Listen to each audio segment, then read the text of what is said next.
ETF index mutual funds నేర్చుకుని stock మార్కెట్లో రాణించాలనుకుంటున్నారా? వెంటనే ఈ నెంబర్కి కాల్ చేయండి.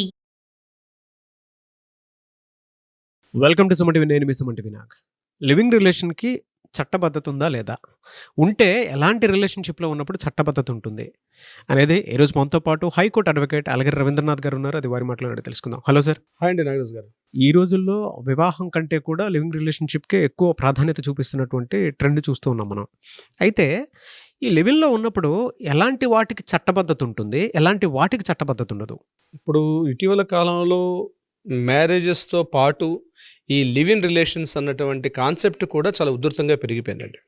అంటే కోర్టు అంటే ఎటువంటి వాటిని పరిగణిస్తుంది లివ్ ఇన్ రిలేషన్షిప్ అని చెప్పి, అసలు ఎవరు చేసుకుంటారు ఈ రిలేషన్షిప్, వాటికి ఉన్నటువంటి చట్టబద్ధత ఎంత ఉంది, ఆ యొక్క రిలేషన్షిప్ ఉన్న వారికి చట్టపరంగా ఎటువంటి హక్కులు ఉంటాయి, చట్ట భద్రత ఏం కనిపిస్తుంది అన్నది నాకు తెలిసిన మేరకు మీతో షేర్ చేసుకునే ప్రయత్నం చేస్తాను.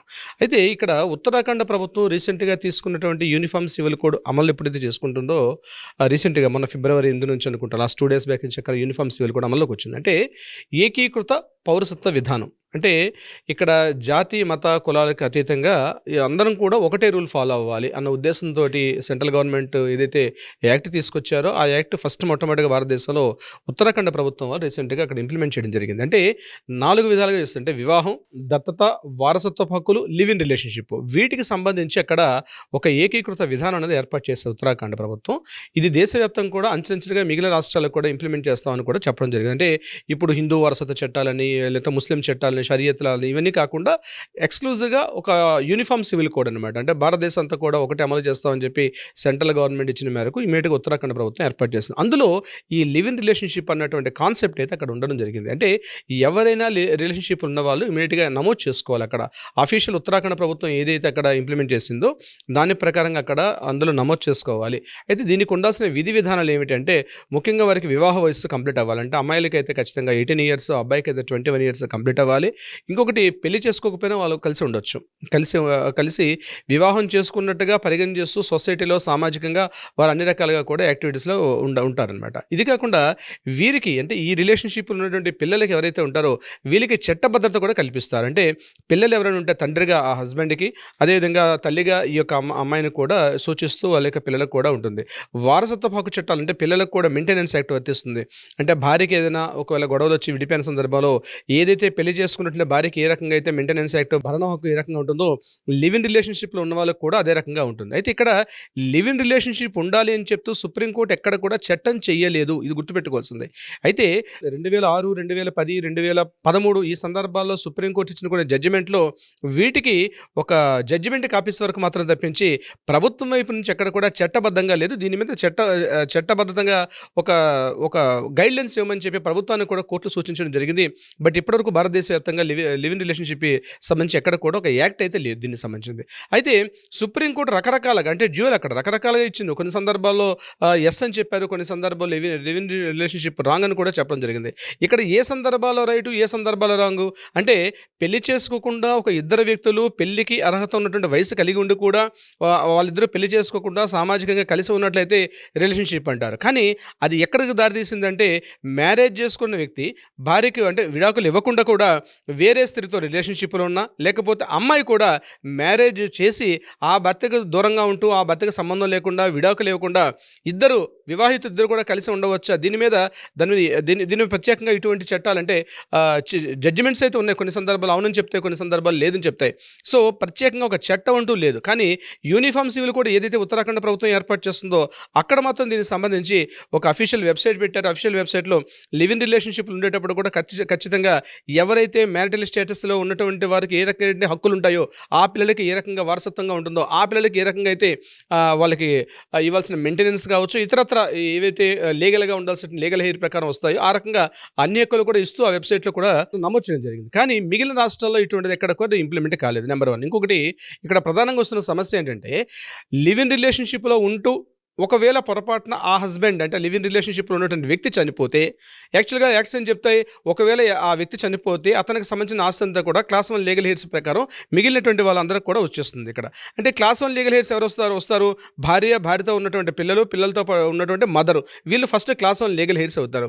సో ఇక్కడ లివ్ ఇన్ రిలేషన్షిప్లో ఉన్నప్పుడు మాత్రం పొరపాటున అనుకోని పరిస్థితుల్లో ఏదైనా దుర్సంఘటన రీత్యా ఆ హస్బెండ్ చనిపోతే క్లాస్ 1 లీగల్ హెయిర్ కింద ఇప్పుడు కూడా ఎవరైతే ఆ లివ్ ఇన్ రిలేషన్షిప్లో ఉన్నటువంటి మహిళ మాత్రం క్లాస్ 1 లీగల్ హెయిర్గా ఉన్నట్టు మనకి ఎక్కడ కూడా చట్టాలు కానీ యాక్ట్స్ కానీ ఎక్కడ కూడా ఈ రోజు వరకు నిర్వచించలేదు అనేసి. సో సంబంధించి ఇంకా కూడా అసంకల్పితంగా ఉంది ఈ లివ్ ఇన్ రిలేషన్షిప్ అన్నది. అయితే యూనిఫామ్ సివిల్ కోడ్ వచ్చిన తర్వాత మాత్రం దీనికి కొంత లీగాలిటీ వచ్చే అవకాశం ఉంటుంది. అది ఇప్పుడు కేవలం ఉత్తరాఖండ్ ప్రభుత్వంలో మాత్రమే ఏర్పాటు చేశారు. దేశవ్యాప్తంగా కూడా అంచెంచెలుగా వేసినప్పుడు ఖచ్చితంగా ప్రతి రాష్ట్ర ప్రభుత్వం దీని మీద ఒక దిశానిర్దేశం చేస్తూ కొన్ని చట్టాలు రూపకల్పన చేసే ఆవశ్యకత అయితే ఉంది.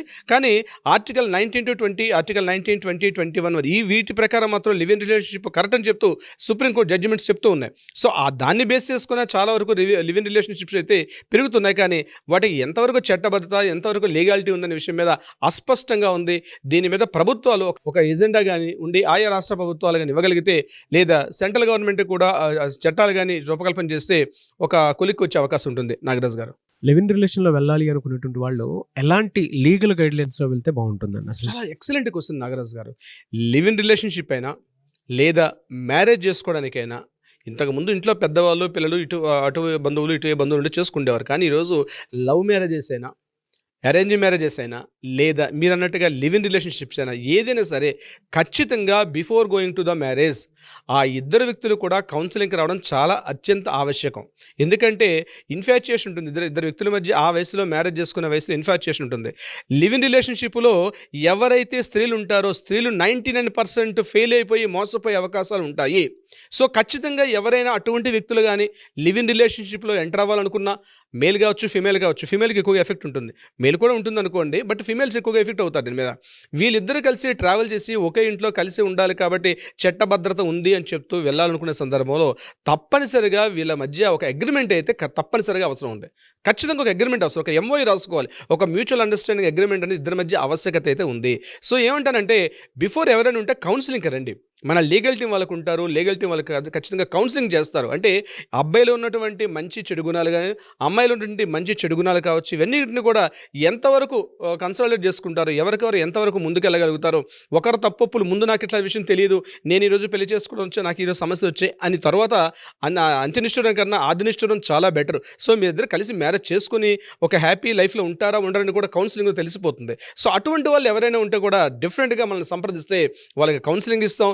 At the same time live in relationship ఉన్న వాళ్ళకి ఒక అగ్రిమెంట్ కూడా మనం ఖచ్చితంగా చేసే అథెంటికేషన్ ఉంటుంది. త్రూ అగ్రిమెంట్ వెళ్ళొచ్చు. డెఫినెట్గా అండి, అగ్రిమెంట్ అవసరం. ప్రతిదీ కూడా లీగాలిటీ అగ్రిమెంట్, ఎంత శాలరీలు వస్తున్నాయి, ఏం వస్తున్నాయి, ఎవరి మనీ ఎంతవరకు పోతుంది, ఎవరికి ఉన్నటువంటి ఇష్టాలు ఏంటి, ఇవన్నీ కూడా ఒక ఎంఓఈ రూపంలో రాసుకోవడం వల్ల చాలా వరకు తర్వాత వచ్చే లీగల్ కాన్సిక్వెన్సెస్ ఫేస్ చేయకుండా ముందే జాగ్రత్త పడే అవకాశం ఉంటుంది. నాగరాజ్ గారు, సో మిమ్మల్ని అప్రోచ్ అవ్వచ్చు అంటారు ఈ ప్రాసెస్లో? కింద స్క్రోల్ అవుతున్న నెంబర్ని కాంటాక్ట్ చేయగలిగితే లీగల్ టీం వాళ్ళకి అప్రోచ్ అవుతారు. వాళ్ళకి కావాల్సినటువంటి సమస్య, సలహా, పరిష్కారం కూడా ఇచ్చే ప్రయత్నం చేస్తారు. ఎనీవేస్ థ్యాంక్ యూ అండి. Thank you so much Ravindranath గారు. థ్యాంక్ యూ సో మచ్ అండి నాగరాజ్ గారు.